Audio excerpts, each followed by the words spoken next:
Good morning, everyone, and everybody can take their seats, and maybe if somebody could close the doors, it'd be good. And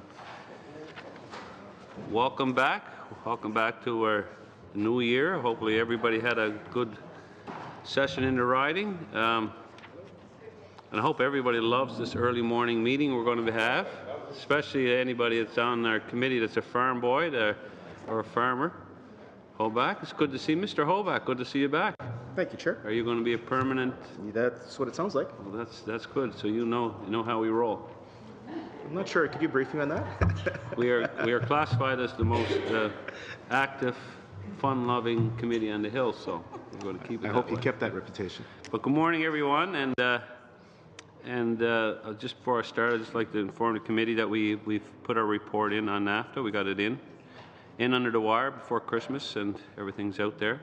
As we all agreed as a committee that we're going to have some future business. The next second hour we'll talk about our Asian trip and whatnot. But our committee agreed on this potential study of agreement between the Canada and Pacific Alliance, and this alliance would include Chile, Colombia, Mexico, and Peru.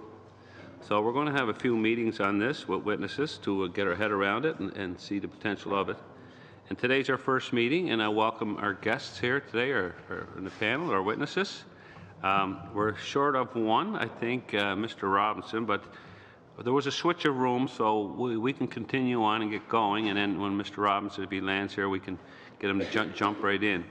It was great to see our witnesses here. Many of you have been before our committee before. Thank you for coming back. This side. We'll get them all here, but we got quorum, so we'll get going. And yeah, so thank you again for coming in front of our committee. It's very important we get your perspective before we do anything from this side. As you may well know, we try to keep it under 5-minute presentations so we can have lots of room for dialogue amongst the MPs. Without further ado, I think we'll start with Amnesty International. Alex Nave, is it? Go ahead, sir. You got the floor. Thank you very much, Mr. Chair, and good morning, committee members. It's a pleasure to be back in front of you. It is a time of peace in Colombia, lauded by the Nobel Peace Prize in 2016 and bringing decades of devastating civil war to an end. But serious, widespread human rights violations continue.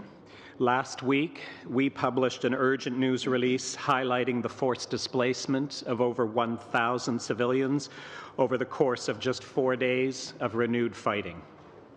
We've drawn particular attention to the concern that peace continues to be elusive for Indigenous and Afro-descended communities, frequently forced from their mineral and agricultural-rich lands during the years of war, and now facing obstacles and threats as they seek to assert their rights to restitution. Mexico continues to face a devastating human rights crisis marked by years of enforced disappearances, now numbering an estimated 34,000 people, extensive torture, and threats and attacks against journalists and human rights defenders. Numerous encouraging laws have been passed to strengthen human rights protection, but have consistently fallen short when it comes to implementation. Ildefonso Zamora, an indigenous Tlahuica leader, has spoken up about logging in his people's lands in central Mexico for over 25 years.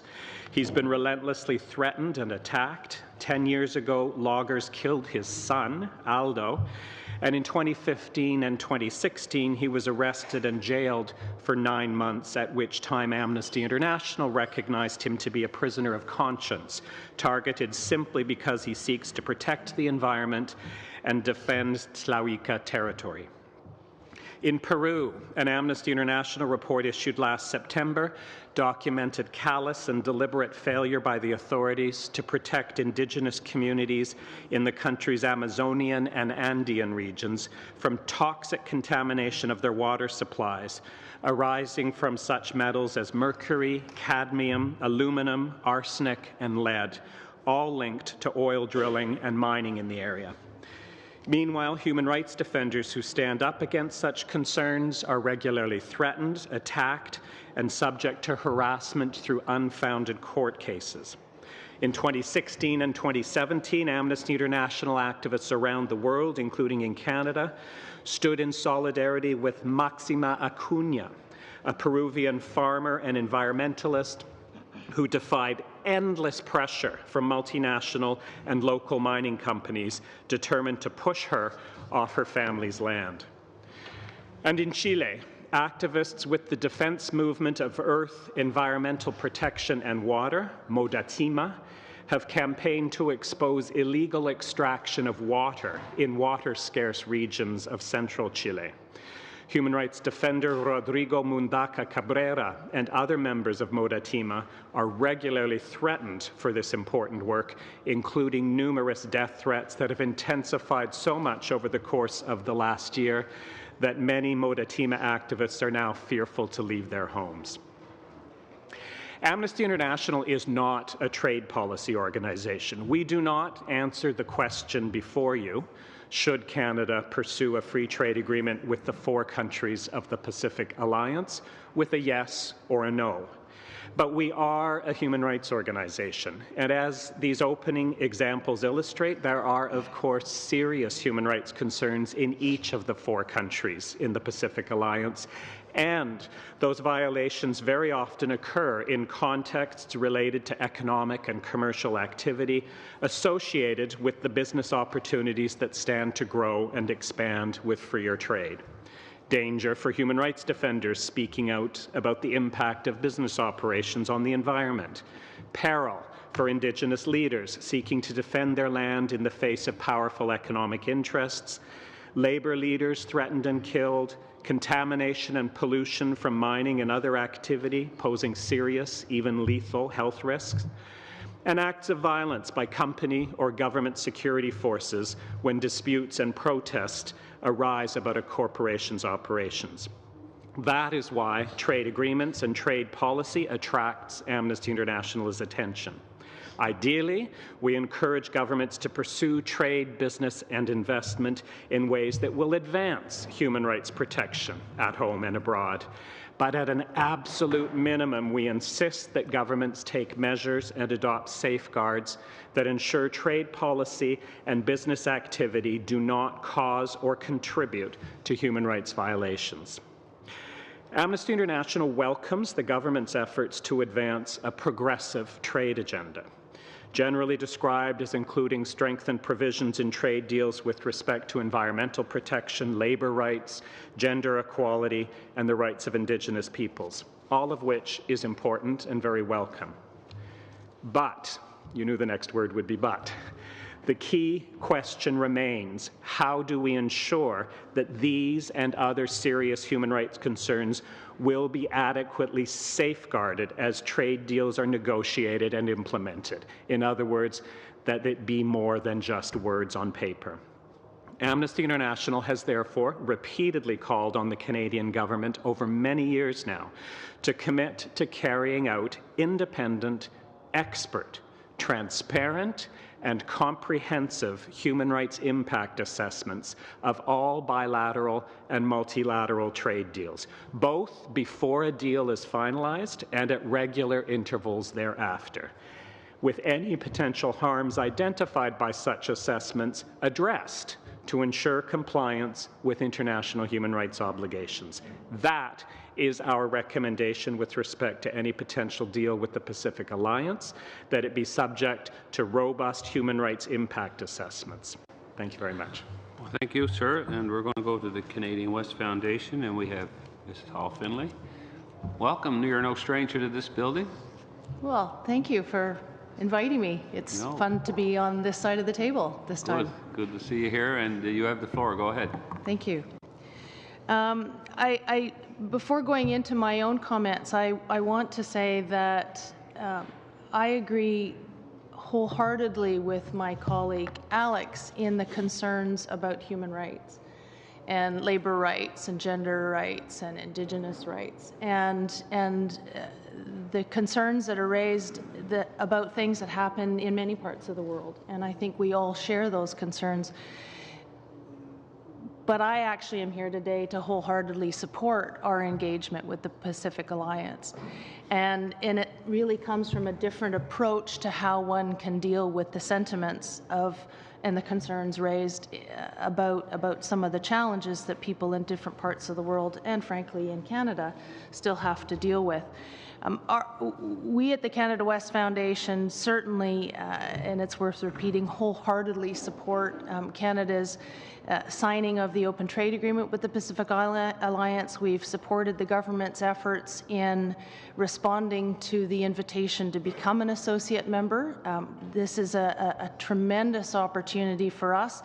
Just as a reminder, only Canada, Australia, New Zealand, and Singapore have in fact been invited to become associate members. This is not only a terrific opportunity for us to expand economically, but also socially and other forms of engagement with the countries involved in the Pacific Alliance. But importantly, this would be an opportunity to expand our engagement in Asia.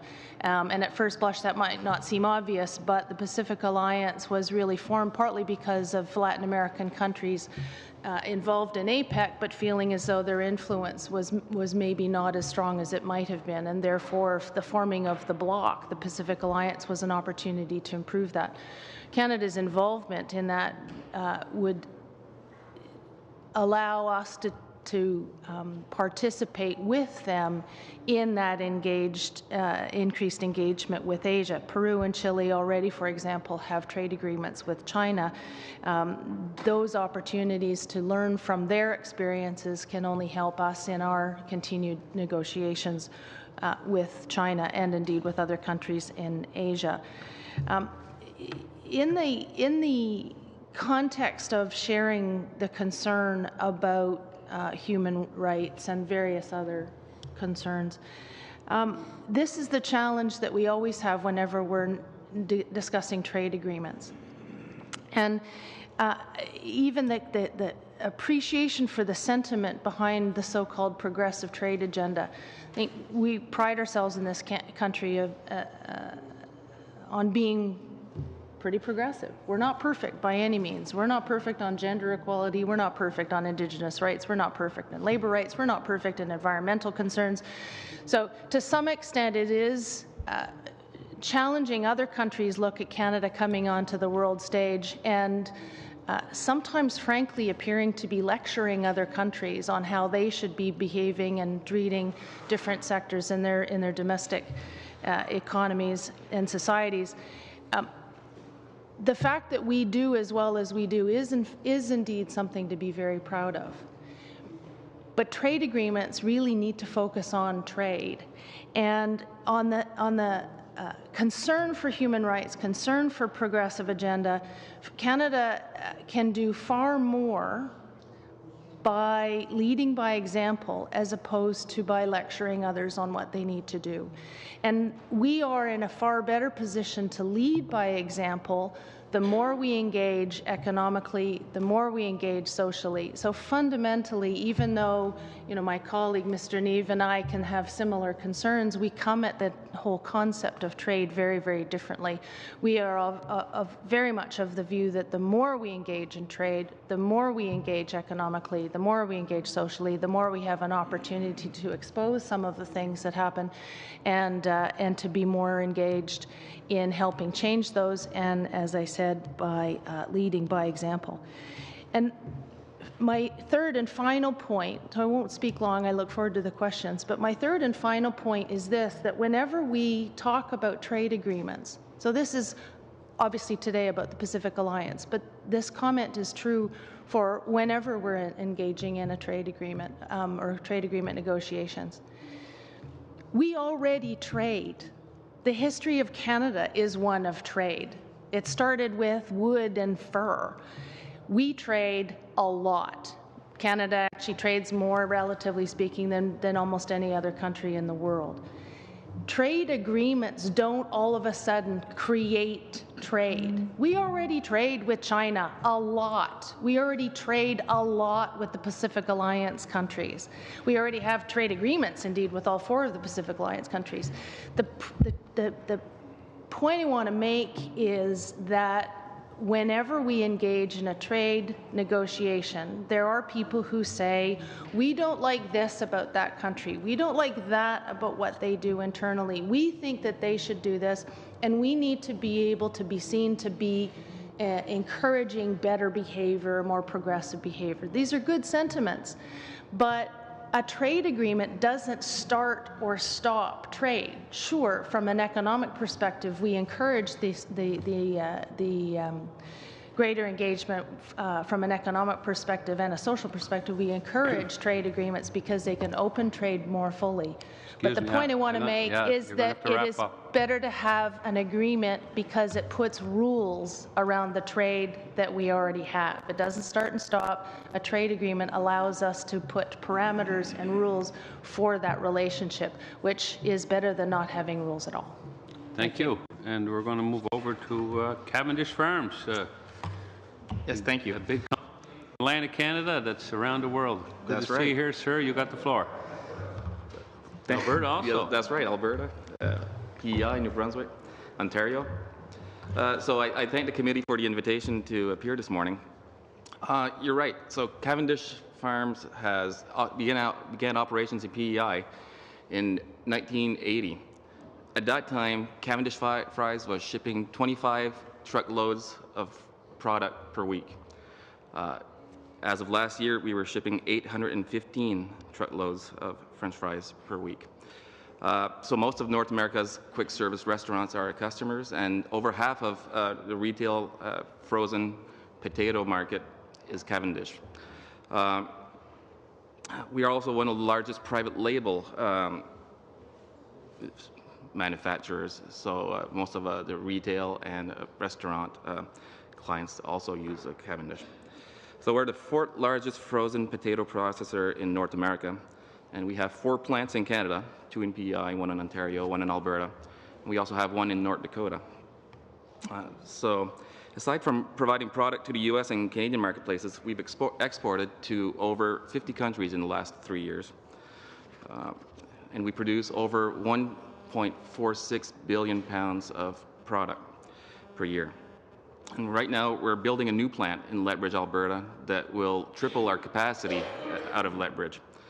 So for us, obviously, that product has to find a market, which makes us very interested in this conversation today. Right now, our market share in TPP countries ranges from 0 to 6.7%. But we see a lot of opportunities in several of these markets. Currently, the duty rates for our import product ranges from 0, and I had some slides, but for technical reasons, I couldn't provide them today. They range from 0% in several of the countries, obviously because we do have some trade agreements also, but they go to 10% in Japan and also Australia and New Zealand. We have like 5%, I believe.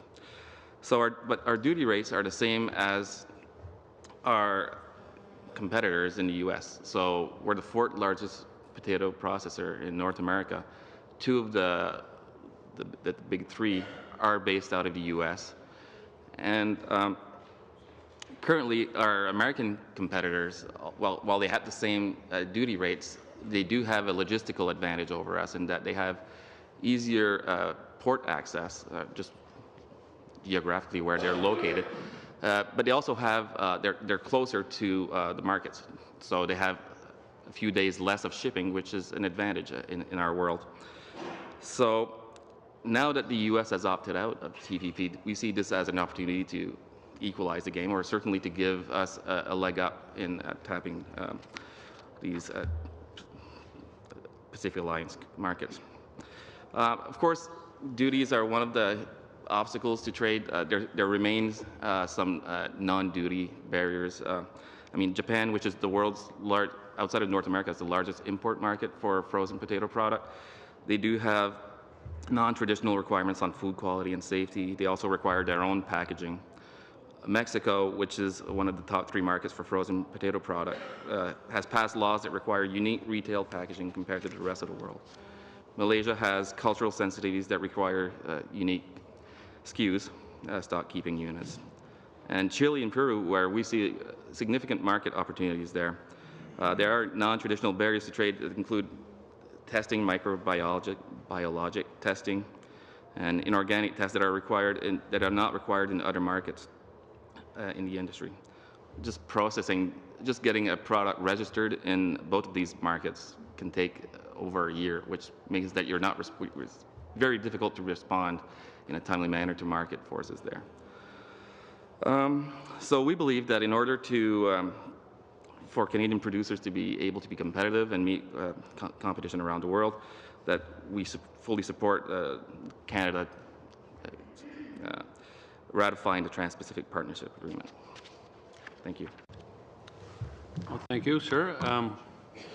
And that gives us all our panelists their time. And now we're going to have the fun stuff. We have interconnection with the MPs, and we're going to start off with the Conservatives. And Mr. Allison, you got the floor first. Go ahead, sir. Thank you very much, Mr. Chair, and to our witnesses for being here today. So I've got sort of 3 questions. I guess the first question revolves around the fact that we do have agreements with all 4 of these countries right now. So in your opinion, what is the benefit of a new free trade deal, and where do you see the greatest benefit coming? You see an increased amount of trade as a result of a renewed focus? I mean, talk to us about what would be different versus the deal we have right now. And I'm sort of, in fairness, probably going to direct them to Ms. Hall Finlay, just because she's probably got more expertise on this than the other 2 on this particular question. So any thoughts, Ms. Finlay, in terms of what you think the benefit would be of a free trade deal with as the Pacific Alliance versus the deals we have now? Is it an updating of progressive standards? Is it what do you see as being the main benefit?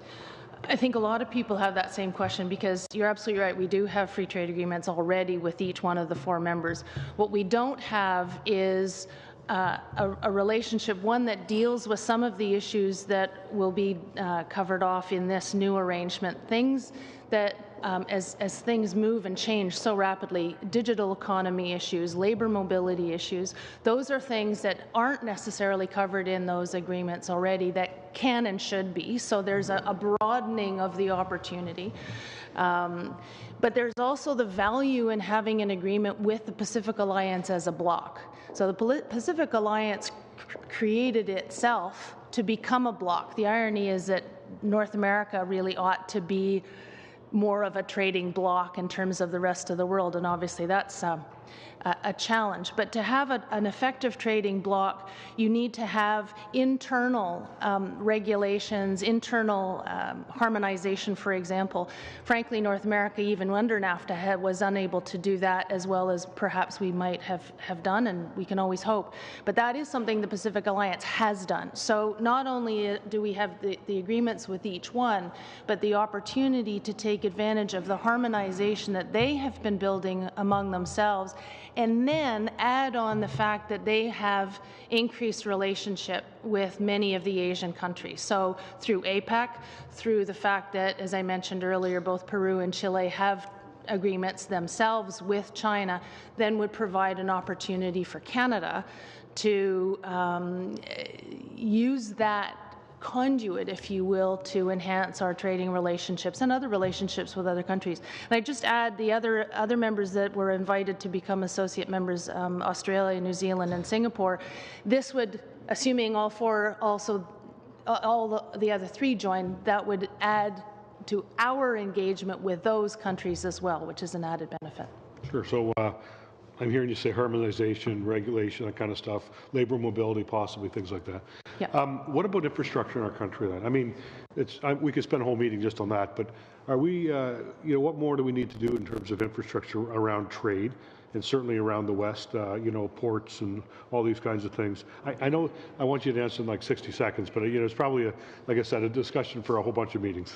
My 60-second answer would be, you don't just need a meeting, you actually need a whole study on trade infrastructure. It is something, we keep talking about how important trade is, but we actually need to get stuff to market. I'd love to hear my colleague from Cavendish talk a little bit about, for example, from the West, great you're expanding in Lethbridge, but we need to get stuff to market. We need infrastructure, so I recommend a much bigger study, frankly. Yeah, sure. Well, maybe that's a good suggestion for future. Sorry, Mr. Richard, any comments quickly on infrastructure from your company's perspective? Well, I didn't really come prepared to answer that, so if I could certainly prepare a brief for the committee, but certainly, for us, it's all about logistics, right? So the faster we can reach those ports, so anything that they'll support that, obviously, that's exactly the advantage that we feel that we don't have against our American competitors, is that we have to cross the Rockies to reach the ocean. And right now, it's not, everything can be improved, that's for sure. Perfect. Last question.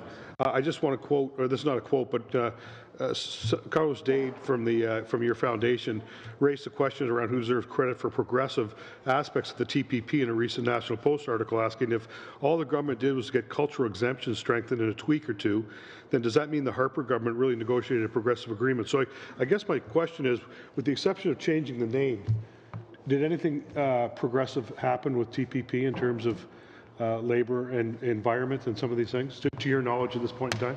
Just a quick answer. First, I think it's great that both the prior government and current governments wanted to sign the TPP, so one, that was good. I don't think that we achieved as much in terms of written as I think perhaps the current government had hoped.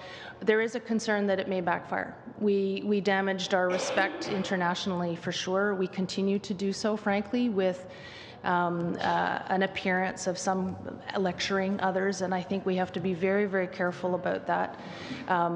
Kudos to the negotiators for actually getting something signed. I don't think that we accomplished as much, certainly, as in that regard, but those of us who are really concerned about it would prefer, frankly, that we didn't focus so much on that and focus more on, as I said before, getting the deals and then leading by example. Thank you, and I just remind, I'm not trying to be hard on the panelists, but I remind my colleagues to don't ask a question with only 10 seconds remaining in your time, because I forgot to start my stopwatch. I know. We're just starting back, and but we're going to move over to Mr. Go ahead, Mr. Dhaliwal for the Liberals. Thank you, Mr. Chair, and welcome the panel members. Carrying on with what Alison put the question. My question is this: when we look at Canada, it's the small businesses that's backbone of many communities, and particularly the community that I come from. Small businesses are the key. And question is this: to what extent this agreement or alliance will give small businesses the opportunity to trade better than what they're doing now? Well, for us, I mean, to the extent that we have a clear set of rules, small businesses usually, what you're missing is a lot of the internal strength to be able to process and wade through all the regulations. So to the extent that you have a clear defined set of rules for trading within a country or a pact, that certainly makes it easier. Now, I mean, we can still, the government can support small businesses by educating businesses as to what opportunities there are. We find that when we're speaking, a lot of small business opportunity don't realize the opportunities that there are in foreign markets. So to the extent that they understand how they can access these foreign markets, this could be a great opportunity for many of them.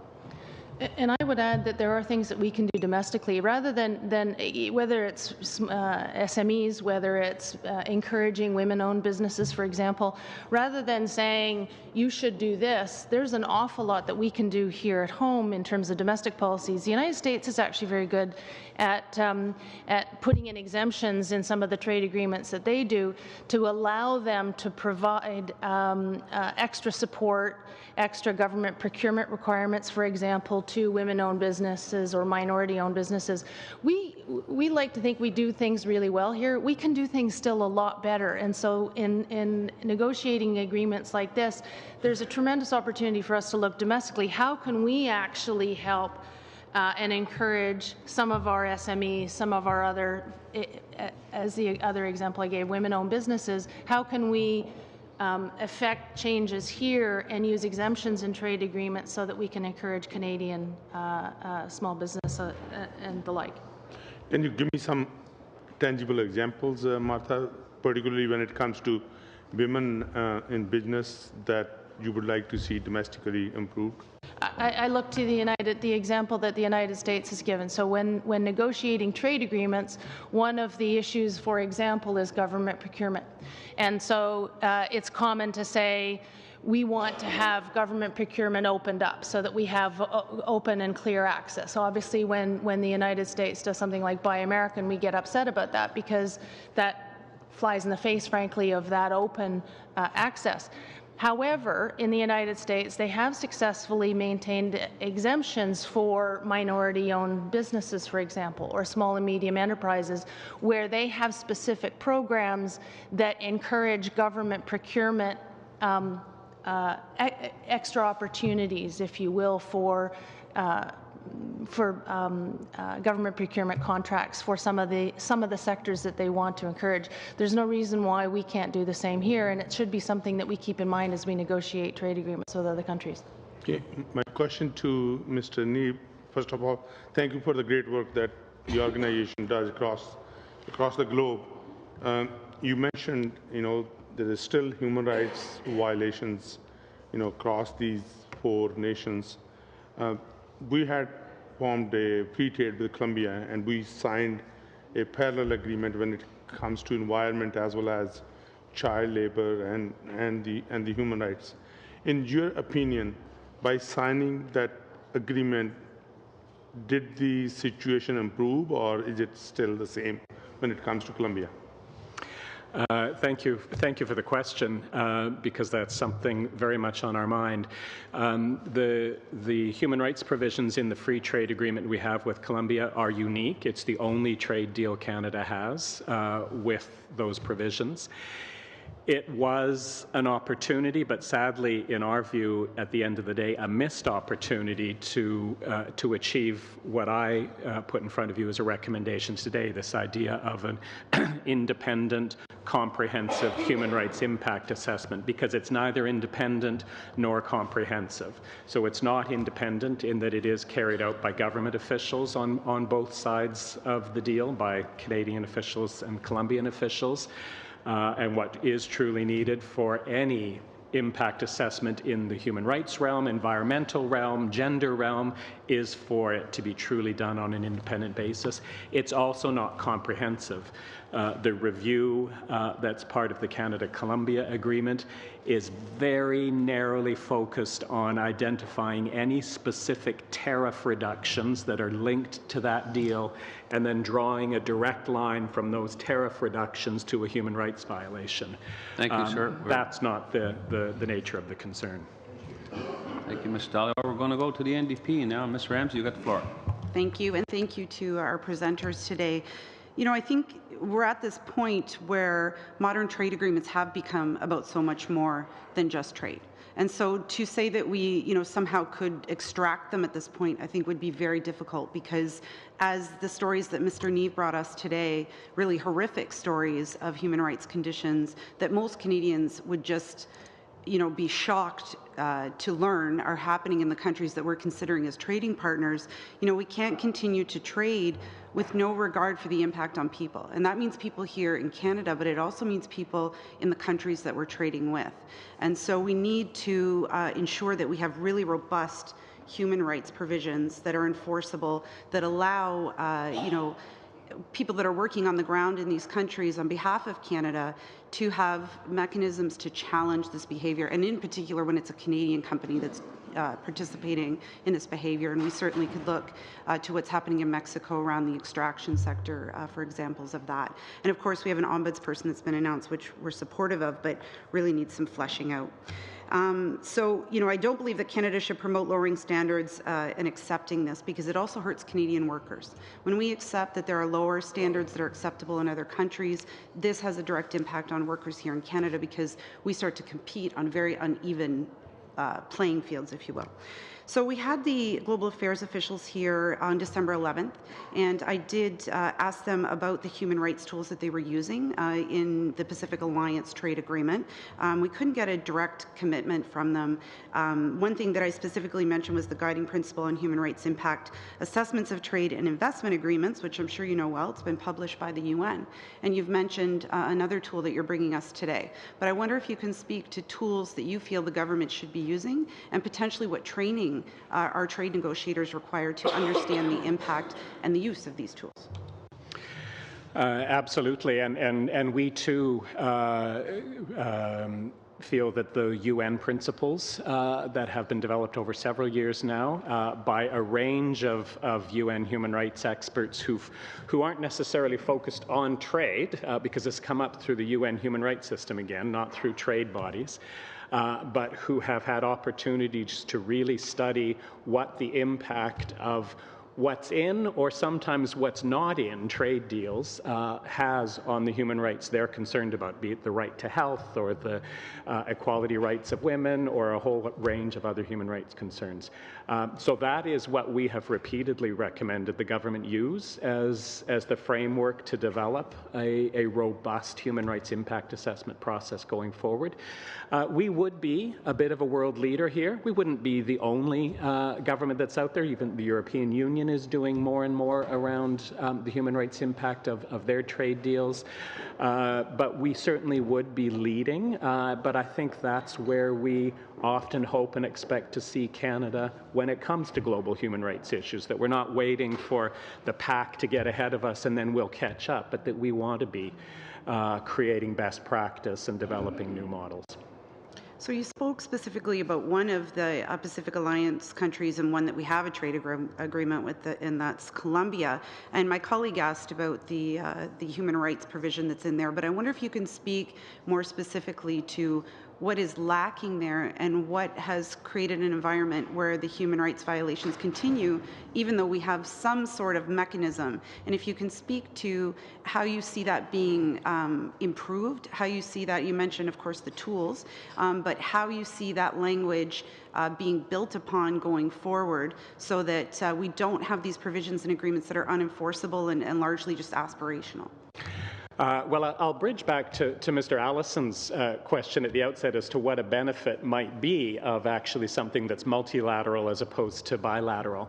And that is the fact that the only agreement of the four that exists that has any attention to human rights is the Colombia deal, that it's woefully inadequate, as I said before. In fact, we've reached the point of feeling that it's more problematic than beneficial because it gives a veneer as if human rights are being taken quite seriously in the context of the deal when they truly are not. A whole wide range of Indigenous peoples would be a perfect example.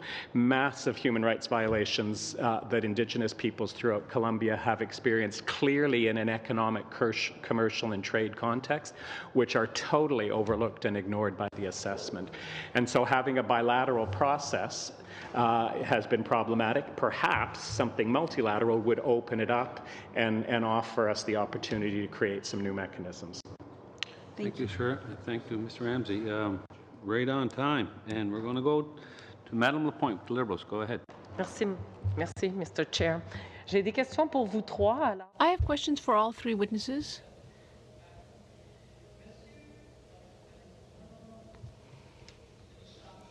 Mr. Richard, earlier you said that when there are free trade agreements, there are no tariffs, and you said that one of the most important markets for you is Mexico, and also possibly Chile. Are there currently tariffs with Mexico? And what about the other three countries in the Pacific Alliance? What are the tariffs, and what would it mean for you to have them eliminated? Currently, the tariffs in Mexico and South America, well, there aren't any. There are in Japan, Australia, New Zealand. But now we're talking about the Pacific Alliance. There are still benefits, which is that there are clearly set game rules. Canada will participate in setting up those rules, and so we appreciate any kind of framework agreement that can really make the game rules clear. So currently with Chile, what is the situation? Well, the current situation with Chile is not tariffs. It's more non-tariff barriers like atypical inspections. Those kinds of inspections that are not typical for the industry. Well, and why does that happen? Why is that? Well, possibly there are local market forces that create those non-tariff barriers. We're not experts on the Chilean market and the Latin American market, but we believe that an FTA like this one is an instrument that would be ultimately a lever to allow us to have more access in future. And what about the two other countries, Peru and Colombia? Do you think this would help you open up those markets as well for export? Similarly, when you have more access in one country, you have more access in other countries because it increases the logistical infrastructure. So the more we get to our products there, the better. Now I have a question for Amnesty International. Earlier you talked about ensuring and safeguarding, and you mentioned Colombia. You said that this was a unique agreement. What kind of mechanism would you suggest in order to improve human rights in the country, while also supporting what Ms. Hall-Findlay said earlier, setting a model of leadership, being an example in the world? So how would you see that safeguarding and ensuring? And I do want to make it clear that that we don't necessarily disagree fundamentally on some of the key aspects here. Amnesty International is not saying, with respect to the Pacific Alliance or really any trading proposal, don't do it, don't enter into trade, don't have freer trade. What we're saying is that in doing so, use this as an opportunity to make sure we maximize every possibility for advancing stronger human rights protection, and, as your question highlights, that we absolutely pay attention to the safeguards needed to make sure that this will not contribute to or cause human rights violations. The Colombia human rights review process, it's not a human rights impact assessment process, was potentially a step forward in that direction, but as I've said repeatedly, has ended up being a serious disappointment. And so what we are looking for is something that highlights the four key attributes I highlighted. It needs to be independent, and there are ways to do that that draw upon expert bodies, academics, institutions, expert consultants. It needs to be comprehensive. In other words, that very, very specific limited focus on tariff reductions and did it cause a specific human rights violation is not at all adequate. It needs to be transparent in that it needs to be sort of open to the public and accessible. If we can move in that direction with any trade deal, but certainly the possibility of something with these four nations, I think we would see some significant progress. Merci. Rapidement, Madame Hall-Findlay. Vous avez parlé... Now, very quickly, Ms. Hall-Findlay, you mentioned doing a study on the infrastructure of international trade, exports, and so on. What are your specific suggestions? Well, indeed, I do think we should take the opportunity to study in depth the importance of infrastructure, the infrastructure of trade, because we hear a lot about infrastructure, but trade infrastructure is really crucial because that's what enables us to stimulate our economy. And this is what we need to do even more with that. And do a more complete study on the infrastructure required to further our trade, because good trade infrastructure is what we need to enhance our economic prosperity, which then encourages our ability to build all the rest of the infrastructure that our communities need. Thank you. Merci beaucoup. Merci. Thank you. And that ends our first round. And I have word that our other panelist is going to be here very shortly. So if you're a member of Parliament that's in the middle of your 5 minutes and I cut you off and I go right to the panelist, we'll pick you up again to finish up your time. So that, because you might want to change your question with the new panelists coming in. So without further ado, we're going to start the second round and we're going to go to the Liberals. And Madam Ludwig, you get the floor. Thank you. Good morning, panelists. Thank you so much for being here. I am going to be transparent and say there's a great, strong New Brunswick connection. Mr. Neve, we'll see you again next summer, hopefully in St. Andrews.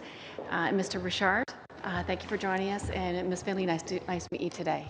I have a number of questions. Firstly, from someone that's taught international trade for almost 20 years, one of the things that I would always tell my students in New Brunswick is how important it is that we are at the table. So the value of an agreement is valuable because it's people that have come together to agree upon different terms, different rules. But certainly, I'm actually very proud of what the government has done with the progressive trade agenda, because I guess I see it less as lecturing, but I do think it's an important part of a discussion, that if we're not having that discussion, whether it's regarding human rights or whether it's the role of women, Indigenous people, that who's going to be having that discussion with these nations. So I'll form my questions largely around that. And I also want to get back, Mr. Richard, to the questions on infrastructure, so I'm going to be quick about this. When we look at, Ms. Finley, you had mentioned about the importance of domestic work for a domestic policy and working with businesses. I couldn't agree more. If we look at historically at the number of trade agreements that we've penned in Canada, we have not done the reciprocal amount of work, I believe, in helping companies get more engaged with trade, whether it's Indigenous peoples, whether it's women, but also with the small micro businesses. So my first question, Mr. Richard, is if we look at a company like Cavendish Farms, I mean, you are well integrated in the international trade market. For the micro businesses that are 1 to 4, which is about 54% of Atlantic Canadian businesses, what's the spin-off for those businesses the more that you as a larger company or a medium-sized company in an international scale for these micro businesses to benefit? Well, of course there's the indirect impact. For example, this plant that we're constructing in Lethbridge, which is largely it's 80% for export markets. I mean, there's going to be, and I don't have the numbers, but a lot of new farmers that are going to be growing potatoes. There's going to be a lot of equipment sellers that are going to sell equipment. There's going to be infrastructure spent on irrigation, on warehousing. There's a lot of spin-offs. So while it might be, it still remains difficult for small and medium sized companies to operate internationally. The indirect impact is certainly there, and it probably is multiplied. I'm sure that there's quite a significant multiplier effect. So that while we often hear the spin, well, this is just in support of multinationals. And multinationals operate in their home country, and that's where I think you see the most direct impact. So to the extent that we're supporting companies like Cavendish, we're supporting farmers on the land. And I think that's where the big impact is. Great, thank you. My next question, I'll start with Mr. Neve, I'm going to go to Ms. Finley on it. It's actually regarding on the domestic side. Mr. Neve, when you're working with Amnesty and other, the aspect of human rights, which is absolutely critical, how much work of that is actually done with Canadian businesses in terms of international business planning, corporate social responsibility here in Canada before they engage in, for example, in the Pacific Alliance on the domestic area that Ms. Finley had talked about? We have done a lot of that over the years. Obviously nowhere near as extensive or comprehensive as it could be. We simply don't have the capacity to be engaged in that way. But we have, over the years, had direct engagement with individual companies with respect to their operations in countries like Colombia is one that comes to mind. We have also often dealt with sort of an industry sector, have welcomed opportunities to speak at conferences and that sort of thing. And it's been in two dimensions. Certainly, we often try to do it in a proactive way before there are major concerns, urging companies to adopt better policies and safeguards, etc. It also, unfortunately, is sometimes in a more confrontational instance where there are very serious concerns that a Canadian company's operations have caused human rights violations. We've even been involved in court proceedings here in Canada Canada that have been launched against some Canadian companies about very serious human rights allegations, so it's quite a gambit. Thank you. And Ms. Finlay, I've got a few seconds left. I'm going to give the rest of it to you I'm to talk sorry. about domestic. Nice try. Now, maybe we can get it into another segment there, but no, we're going to have to move over to the Conservatives. And Mr. Kerry, you have the floor. 5 minutes. Thank you very much, Mr. Chair, and thank you for the witnesses for being here. I want to get back to this non-tariff barrier issue. I always hear when Canada goes into these things, we're like the Boy Scouts. We always obey the rules and all that stuff, and we've had different countries like Korea, Japan, where you've got these non-tariff barriers. So my question is going to be, like, if we move forward with this, what would be the strategy going into it to address the potential agreements for these non-trade barriers ahead of time? I'm going to throw you a curve too, just because you sound like you'd like it. Marijuana.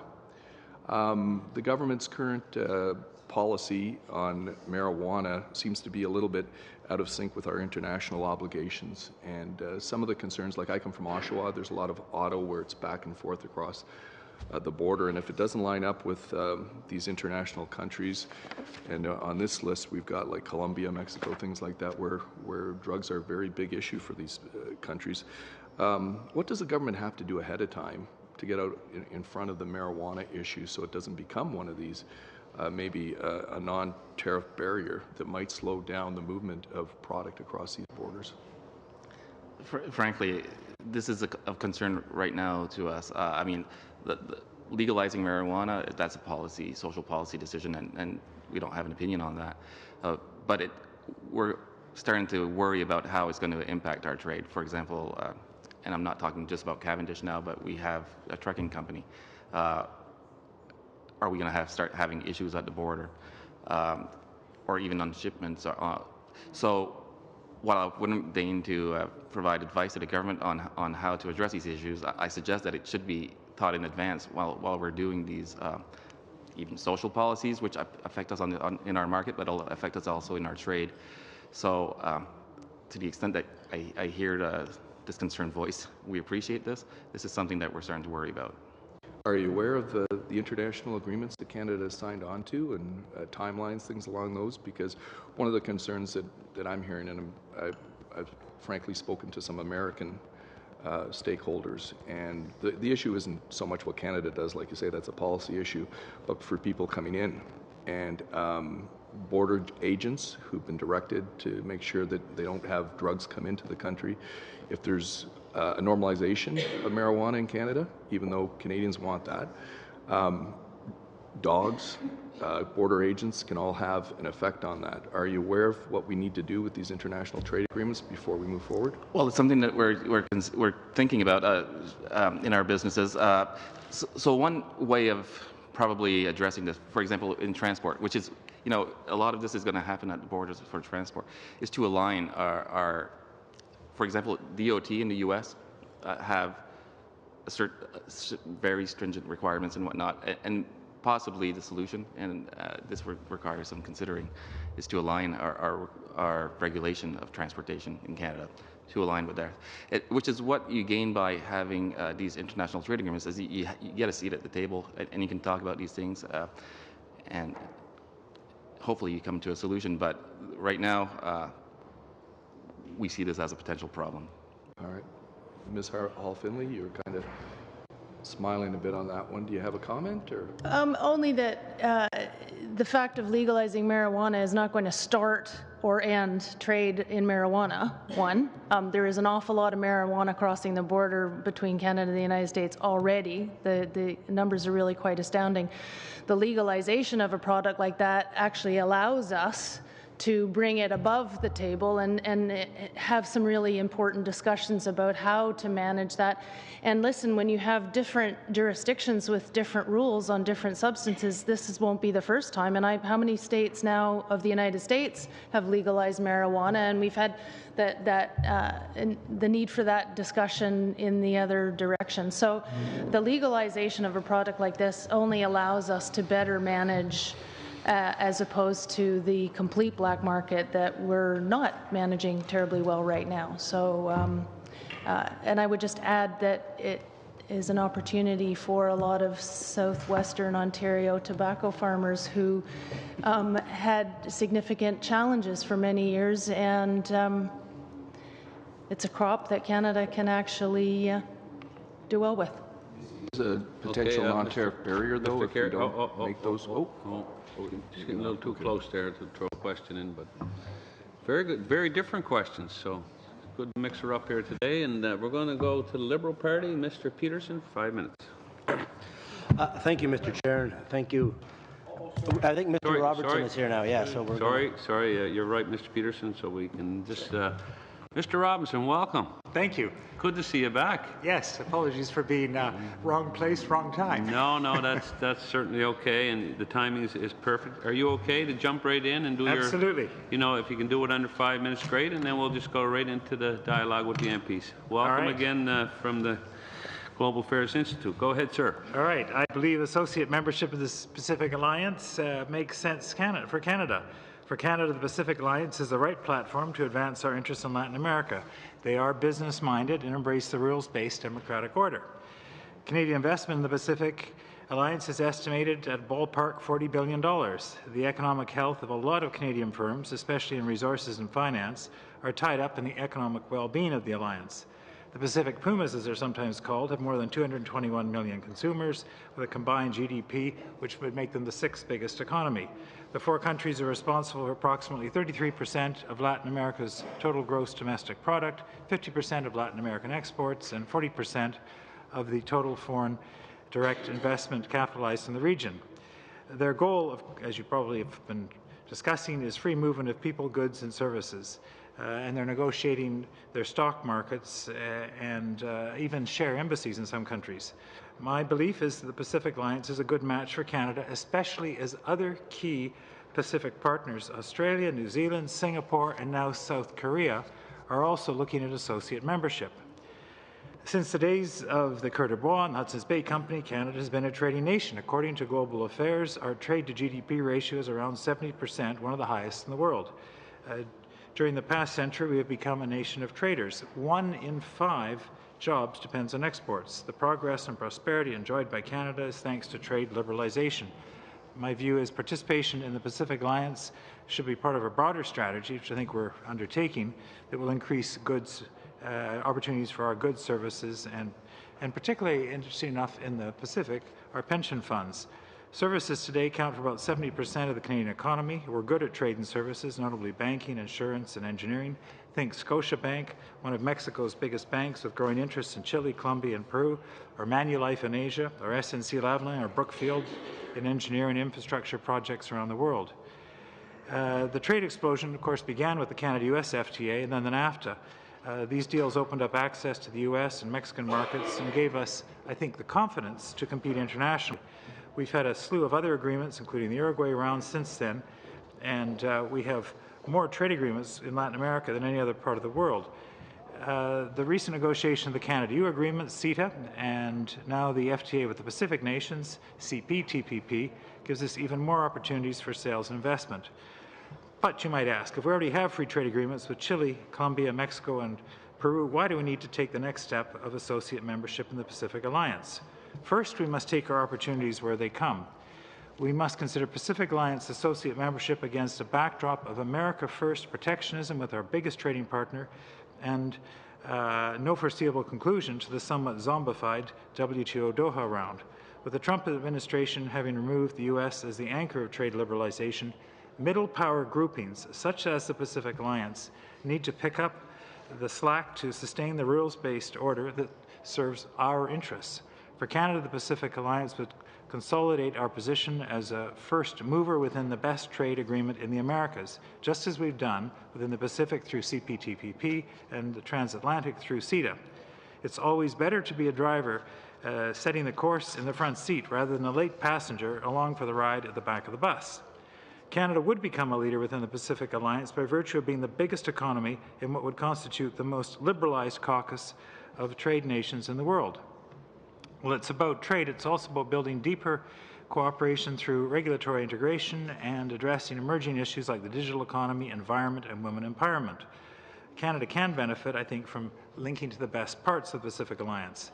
The accumulation of origin is also an argument for associate membership, weaving the 4 FTAs we have with those 4 countries into a somewhat seamless web, which will make it easier for us to do business. The Pacific Alliance's innovative approach means working on one-stop shop initiatives for foreigners looking to do business in the alliance and implementing flexible rules of origin so that we can integrate into value chains. Third, deeper bridges with the alliance will bolster the deep linkages we have developed in the region. But better place to advance the progressive trade agenda than with these progressive democracies. And we've already begun. Last year, the Canada-Chile FTA was revised to include gender rights. Fourth, associate membership will give us more place and standing in the Americas. The Pacific Alliance countries share values and outlook on the world that is similar to Canada. They are liberal democracies with open economies. Given the periodic illiberal governance in parts of the hemisphere, think Venezuela, the stable and open economies of the Pacific Alliance stand in stark contrast. Canada should support efforts in integration within the region, and the best way to do it is within the alliance. Ties of history and migration have given us strong links across the Asia, the Pacific and Atlantic, but our ties with south of the Rio Grande, in fact, are relatively recent. The relationship with Mexico, our 3rd largest trading partner, increasingly solidifies with significant Canadian investments in mining, banking, and manufacturing. Over 2 million Canadians travel there each year. But the investment in tourism flow is mostly one way. We need to do more to bring Mexico and our other Latin American partners to Canada to study, to work, to invest. The government's consultations on membership in the Pacific Alliance need to look at potential problems. For example, the Pacific Alliance... Sir, I have to ask you to wrap it up there if you have a final comment. No, I'll stop there. Okay, sir. Thank you very much. And we'll get some dialogue going again here. But before I go further, I'd like to welcome the member from Etobicoke Centre. Good to see you here again. The last time you were here when we had the Prime Minister from Ukraine here, I think. Thank you, Chair. Good to see you here. And we're going to go. Pleasure. We're going to go to Liberals now. Mr. Peterson, you have the floor. Well, thank you, Mr. Chair. And thank you, Mr. Robertson, for joining us. Thank you to all the panelists. I'll start with you, Mr. Robertson, since you're just settled in now and you've sped through that presentation as quickly as you could in the time restraints. But just, I'm going to let you I think you had a finishing point there you wanted to make, or if you wanted to finish your presentation, I'm happy to give a minute or two of my time right now to let you finish what it is that you're prepared to say. If I was going to say just 2 things. On mobility, which could be an issue because of the relationship with the United States, I think there are ways around that, and that is we have a trusted traveler program with the United States, which also now includes Mexico through Global Entry, and we've had a seasonal worker program with Mexico for the last 40 years, which brings seasonal workers about 22,000 in each year. This is something to enlarge. There's another area, and I think that's securities, and that, of course, involves the provinces, since the Supreme Court has decided it clearly is a provincial responsibility. I think that one of the things that the committee has to keep in mind is the importance of the provincial governments in working with the national government in working this through, just as the provinces have played a critical role in the negotiation of the Canada-Europe Trade Agreement and in the comprehensive and progressive Trans-Pacific Partnership, and as they are playing currently in the NAFTA negotiations. The levels of government, and I would throw municipalities in here because cities, of course, generate so much of our economy, it will be important that they be involved as we look to the Pacific Alliance. So thank you for letting me finish that. Yeah, well, thank you very much for that insight. I have lots of questions, but very limited time, so I'm going to ask a general question of everybody. I think everybody may have a comment on this. We talked a little bit about trade infrastructure in Canada, and that goods obviously have to get to market for us to benefit from these trade agreements. But I want to take a look at another type of infrastructure, and it's things like the Trade Commission, BDC, EDC, these government organizations that are meant to promote trade. Because all a trade deal really is a door, but if no one goes through it, what's the point? Do you think that this infrastructure, these organizations, these groups are doing an adequate job? Do enough Canadian small and medium enterprises even know about them? Is there something we can do to make sure that that trade is encouraged through these vehicles? And whoever wants to pipe up, and hopefully we get a chance for a minute, from 30 seconds from each. Well, maybe I'll just speak. You may not be surprised to hear me say this, that, I mean, obviously we don't have much to say about the trade-related aspects of their work, but we have repeatedly said with all of those arms of trade infrastructure, that there's a need for greater attention to human rights in how they do their work. The fact that the Canadian Ombudsperson for Responsible Enterprise, amongst their powers, is going to have the ability to make recommendations as to whether human rights concerns would mean losing entitlement to some of that assistance is an important step forward. I would say that in every case, can those organizations be more efficient? Can they be more effective? I think yes. It's always an opportunity to improve. But the challenge also lies not just in what they do, but in our overall education of the opportunities. So you're absolutely right. There are an awful lot of even larger businesses that either don't know about the opportunities or don't have the confidence to actually embrace them. And so it's a continuing effort in Canada. We don't do nearly a good enough job, oddly enough, given that we're such a strong trading company. We're actually doing work at the Canada West Foundation on specific case studies for smaller businesses. For example, we're looking at NAFTA, we're looking at Pacific Alliance, we're looking at all of these trade agreements, and most of the stats come out as GDP this, or overall trade this, overall imports, overall exports. That doesn't mean anything to a small or medium-sized business. And so the opportunity is there for us to do much more in terms of educating the specifics. So, you know, NAFTA, what happens when NAFTA goes, or if it goes? What does that mean for the actual products that I sell or that I import? We're not getting that information to businesses. It's still much too macro. What the answer is to that, I'm not sure. I do think that some of those organizations could do more in that regard, but you're absolutely right. It's a really important, open the door, but people need to be able to go through it. Yeah, I had alluded to the same comment earlier in the hearing. I believe they do great work, frankly. Can they be better? Probably they could, but in our experience, they're great partners and they do help access foreign markets. But really, I don't see a lot of people using them that could. I don't know how well their services are known. Yeah, so I'd flip it around the other way. I'd say that for a lot of the small, medium-sized enterprises, their biggest challenge is just getting through the regulatory and the burdensome sort of paperwork that they see, just dealing with, particularly with dealing cross-border with Canada-US. If they can make it Canada-US, then they're much more inclined to look elsewhere. But I think we need to redouble the efforts working with the U.S. This is not in the NAFTA negotiations, but regulatory cooperation and beyond the border to make that single portal. This is the biggest complaint you'll hear from trucking associations and from a lot of the small and medium-sized enterprises we're trying to encourage. I think that the CCC, BDC, EDC are well aware and have all sorts of programs in place, you'll find, to deal with small and medium-sized enterprises. It's getting small and medium-sized enterprises feeling that it's worthwhile using their services. That's the bigger challenge. And I think part of that comes down to just the grunt work of dealing with our biggest trading partner, because if you can deal with them, then they're much more inclined, as we've found, to deal with the rest of the world. I'd also think we need to make some more investments in our Trade Commissioner service. I think the government does a tremendous job talking up trade, and I think that's all committed, and there seems to be all-party agreement, but I do think that some of the resources on the Trade Commissioner side probably need some bolstering, and that particularly not here at headquarters, but in the field, in the provinces. We used to have teams in each capital city across the country to work with the SMEs, because these are people who'd actually worked in these foreign countries abroad, and then you would actually develop links. But we've really retrenched on that, and it's like one person out there holding the fort, and we need more. Thank you, sir. Good comments and good suggestions and good questions, Mr. Peterson. And we're going to move over to the Conservatives. Mr. Hoback, you got the floor. Well, thank you, Chair. And first of all, I'd like to welcome all four witnesses here today. I wish I could have you all at a round table for about 2 hours, because there's lots of questions I have for each of you, but I only have 5 minutes. Alex, you give a good report. I hope you don't mind me being formal panelists, but I'll just go by your first names. Absolutely. You talked about your report, and you gave a good report on each of the countries, but you didn't give a report on Canada. So quickly, what would Canada look like in Amnesty International's report in the same context that you used to identify the issues in other countries?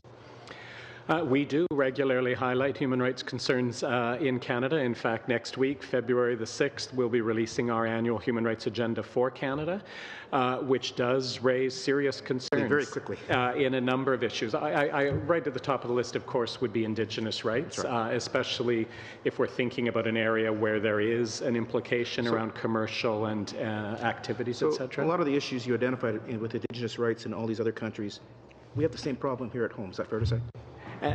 Absolutely. I mean, the scale is obviously different, particularly with some countries, Colombia, where Indigenous peoples are in some instances on the brink of extinction. But I think also what I would want to highlight here is when we talk about the need for human rights impact assessments of these trade deals, it is a two-way process. It isn't about us only assessing the other country. This is about opening dialogue around human rights issues. And that's why I'd love to have you for about an hour to talk about the Colombia Agreement, because I think there's the improvements that we could learn to build into other agreements from that.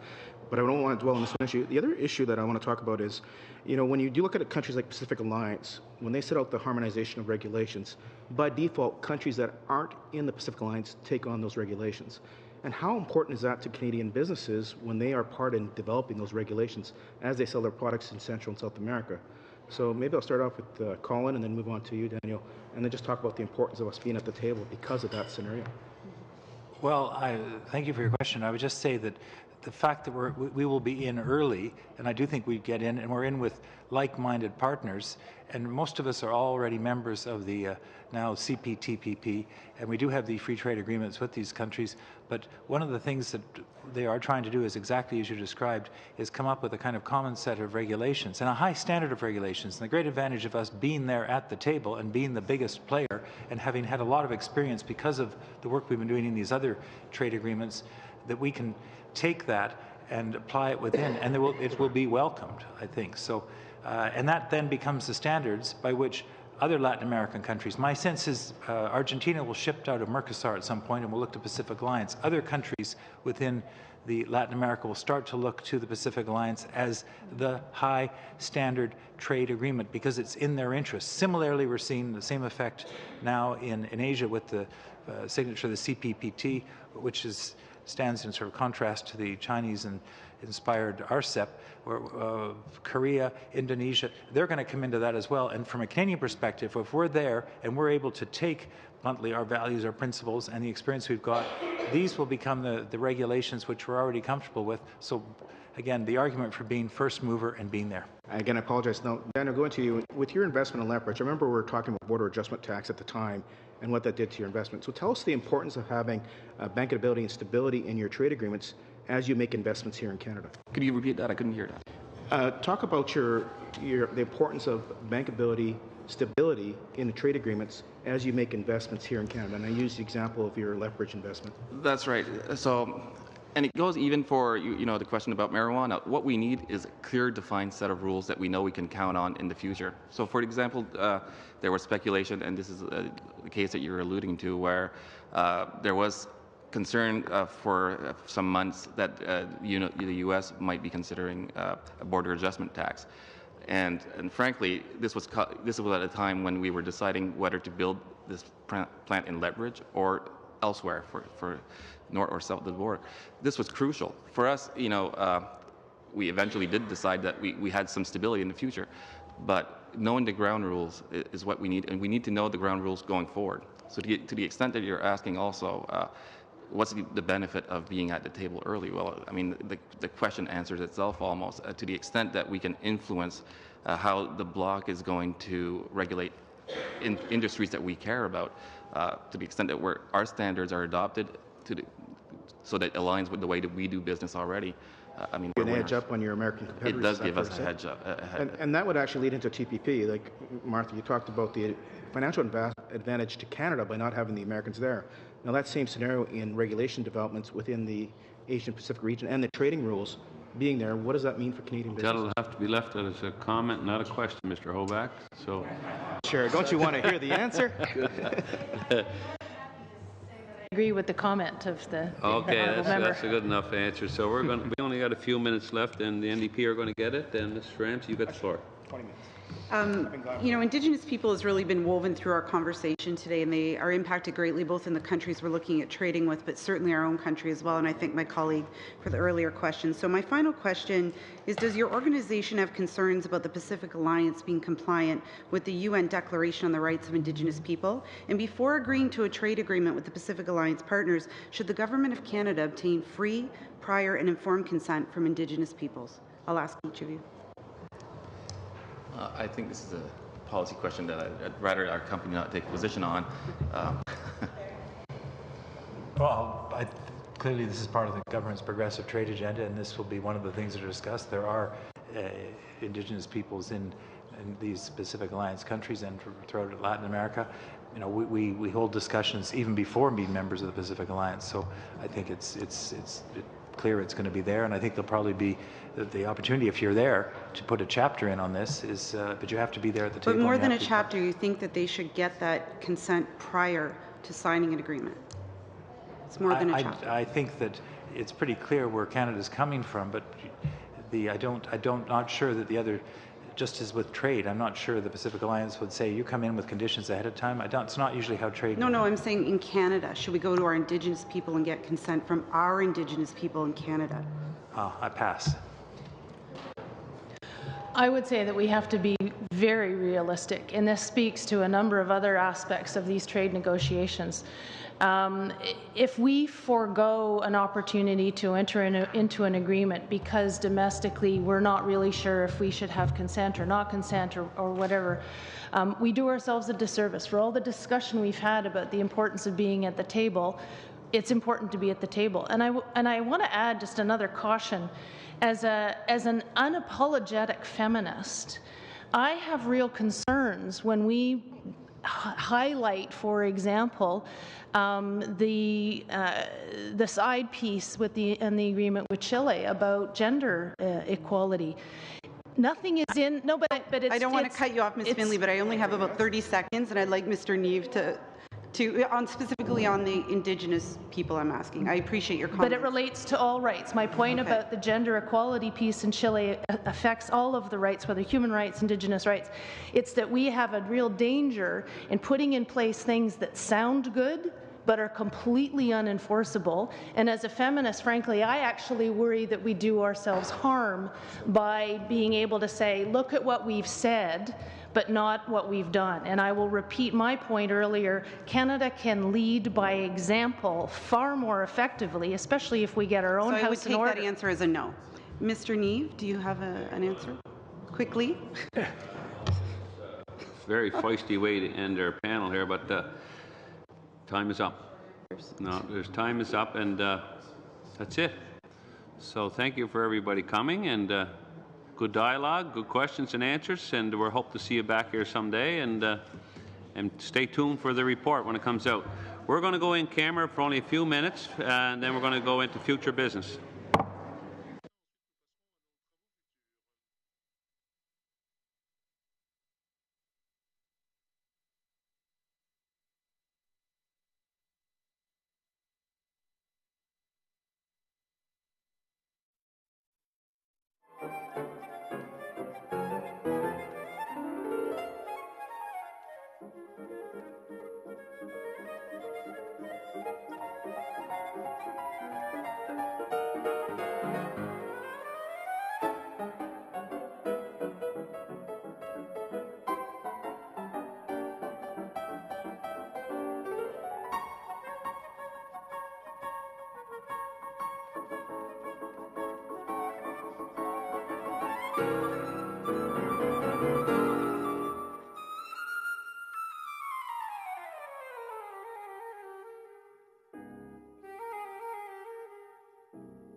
Thank you.